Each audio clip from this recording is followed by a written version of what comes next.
We now move on to the 13th module of this course in applied linguistics of the UGC program in linguistics.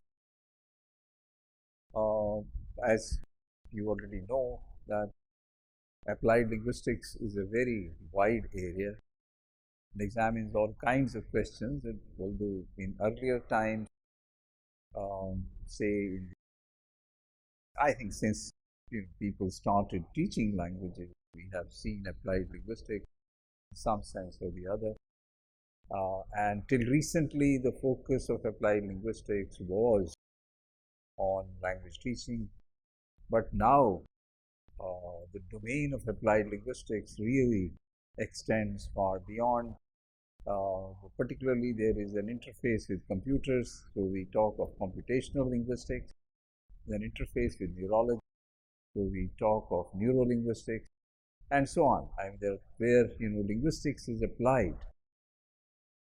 For example, people who want to sell products, they want to understand what kind of accent, what kind of pronunciation to put in, what kind of copy line they should have for their product. So they will involve linguists. So linguists are needed for a variety of jobs in different domains of human activity now. So it's a good idea to have a good grounding in linguistics, because I don't think you can call yourself a good applied linguist unless you have solid foundations in sort of basic linguistics itself. Only then you can you can't dream of applying something without having fairly solid knowledge of the basic, what we might say, formal aspects of language. And when I say formal, I mean you should know the formal aspects of phonology, morphology, and syntax. This is and semantics. These are the core areas that you should know, and how they are rule governed, in what ways they are rule governed, and what is the range of variability that is allowed there in a specific language, and how those particular rules of a specific language tie up. They have to tally with the universal grammar. Okay.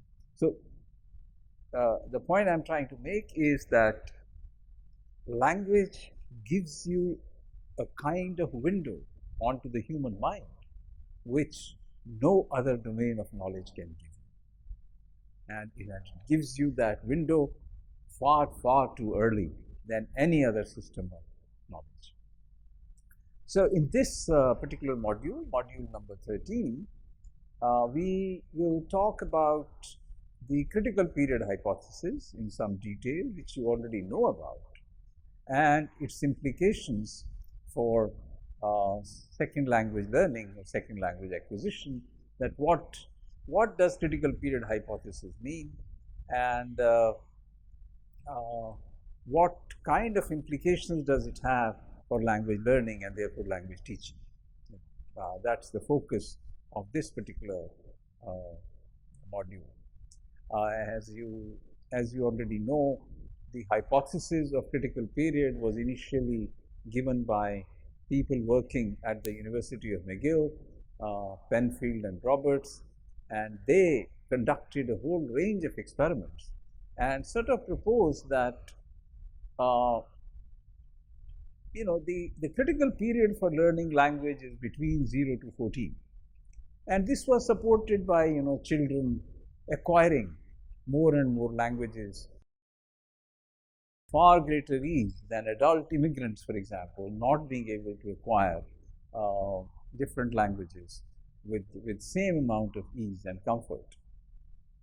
And there was a general kind of support for this kind of hypothesis, and it was argued that the plasticity of the human brain is lost after the teens, and initially been suggested by, supported by Eric Lenneberg in his very famous book, I forget the name, you will have it in your module, Biological Foundations of Language, I think, something like that. He suggested that the ability to learn language, I mean, is sort of disappears after your teens.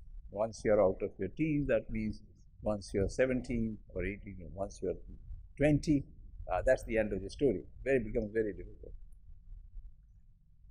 So far generative grammar is concerned, so far Chomskyan grammar is concerned, and so far contemporary evidence is concerned, it is true to say that your ability to learn a new language cannot disappear till the time you have access to your universal grammar. And it would appear that you have access to universal grammar till the time you live. Okay, I mean, till the time you become so old that you become almost an aphasic, or you have memory loss, or you have schizophrenia, till the time you don't have those problems, you have access to universal grammar. And now, as we talked about this in some other module, that adult immigrants and adult wives from other areas, when they are married into other families at distant places, and many other adults who become, let's say, diplomats or bureaucrats, they learn pretty fluently the target language. So it's not very sort of reliable, or it doesn't seem very appealing to say now that we must stick to the critical period hypothesis. And universal grammar, as you know, we did mention earlier, consists of certain principles and parameters. For example, there is a principle of structured dependency. All human languages will have hierarchically structured sentences, sentence forms you can call them, or hierarchically arranged syntactic structures, which means that you cannot get y unless you subsume x at a different level. Okay, so there is that kind of relationship, and this is a relationship of dependency. For example, as we indicated in the last module, if you want to make a yes/no question, or if you want to make a negative, let us say the boy who is wearing a red shirt is eating an apple. The boy who is wearing a red shirt is eating an apple. Now there are two is. Only one is can be fronted. It is the is with in the main clause. That means is eating an apple. So is the boy who is wearing a red shirt eating an apple? Where will the negative go? The negative will go, the boy who is wearing a red shirt is not eating an apple. So the not is attracted to the auxiliary, to the helping word of the main clause. Okay. Now this is the principle. This is the principle that there have to be certain relationships of structure dependence. Take an example of parameters. You can have a parameter, as we discussed earlier, that languages can be verb initial or verb final.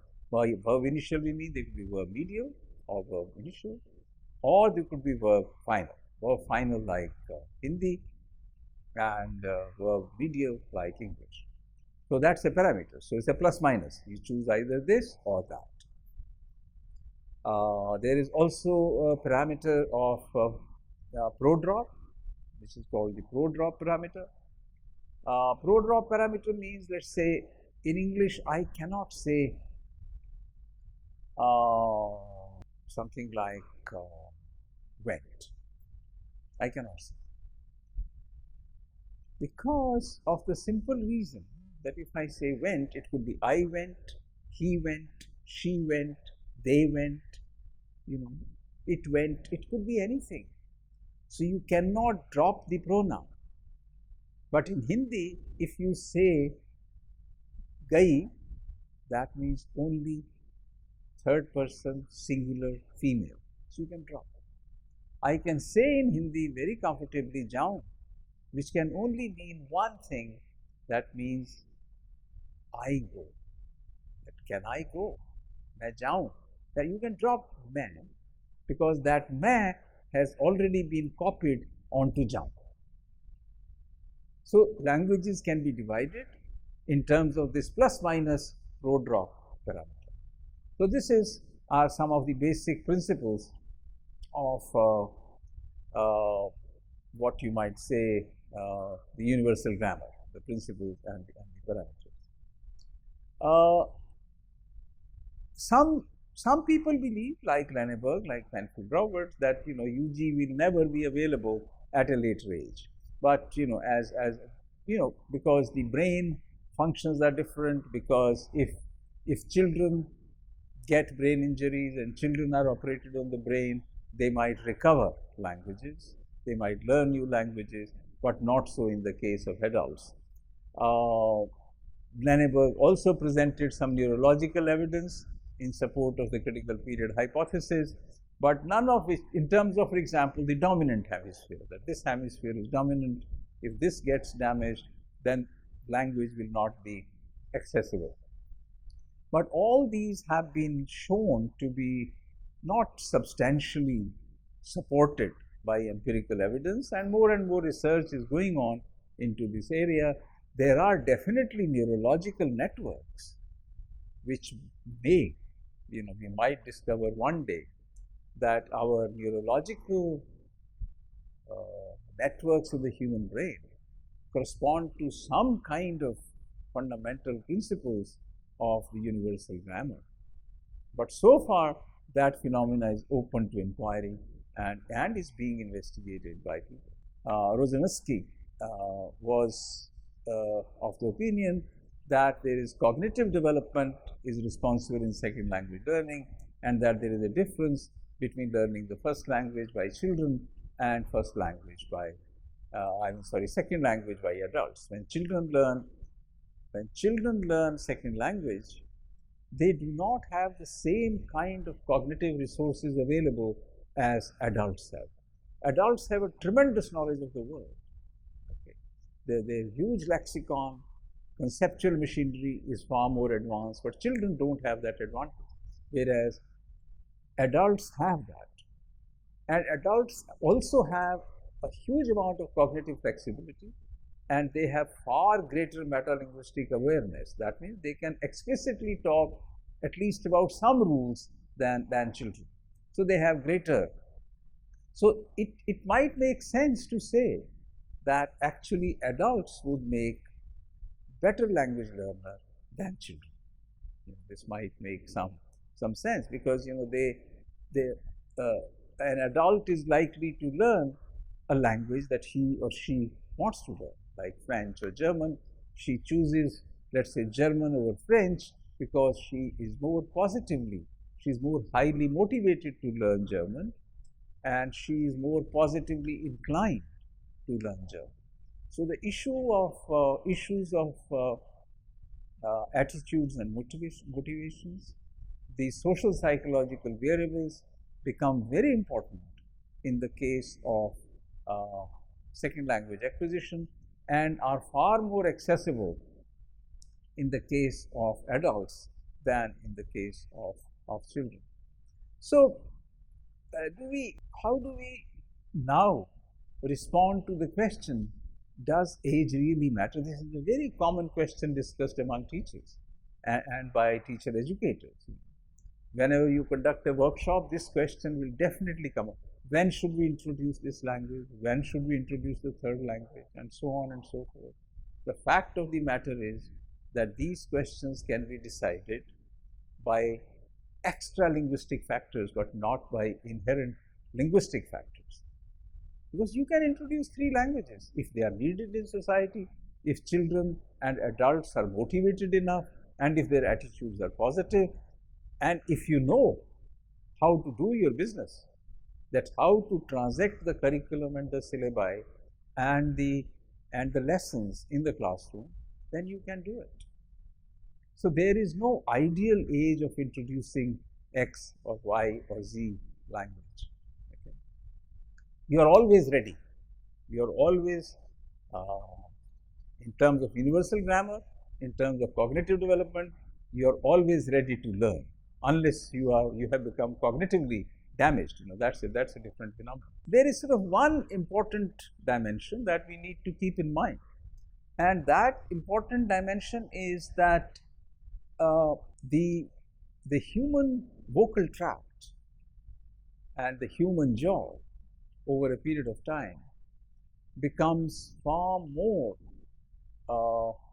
rigid, far more frozen, as we grow older. I get used to say, I think I discussed it in another module also, that it is difficult to approximate to the native-like pronunciation of the target language. And in the acquisition, I did not mention at that time, but I am mentioning it now to you, that in the acquisition of the target language, it is not only the so-called interference from the first language or the sort of rigidity of your jaw that has become habituated to one or two languages, but it is also the transfer of training. It depends what kind of language, what kind of pronunciation your teacher is using. If she is saying school or school, then you can't say, look, this child can't even say the simple consonant cluster together. The child is not able to say that because nobody around her, parents, the society, and the teacher and the friends, all of them in Punjab they would say school, and in UP or in Bihar they would say school, and that is what the child is going to learn. Okay. So in the domain of pronunciation, yes, there might be problems, but in the domain of syntax, in the domain of semantics, in the domain of morphology, it would seem that it is not worthwhile to make this kind of distinction between the ability of children to, the ability of children and adults to learn a second or a third language. We have already talked about, which are relevant here also, but I don't wish to repeat them. We have already talked about Krashen's sort of 5 or 6 hypotheses, which are very central to second language acquisition, and also the important case of Ginny, which doesn't show that she could not pick up language. She could have, but she could not pick up language, because the appropriate kind of input and trigger to her universal grammar was withheld from her at a critical period. In that sense, the critical period hypothesis is important, that if you withhold the input and the trigger to the universal grammar, in fact, at any point of time, I can't sort of say, look, this person, suppose you are kept in a prison as an adult, and the language spoken in the prison is German, suppose. However, you are kept, let us say, for 3 years in complete isolation, away from everything. So there are hundreds of people speaking German around you, but you don't hear a word. So you are not going to pick up German at all, because even though the universal grammar is there, the trigger is not. So trigger must be there whether you are an adult or you are a child. Once that trigger is given, then the language begins to flower. So that is the story of the relationship between critical period hypothesis and second language acquisition or second language learning. Thank you.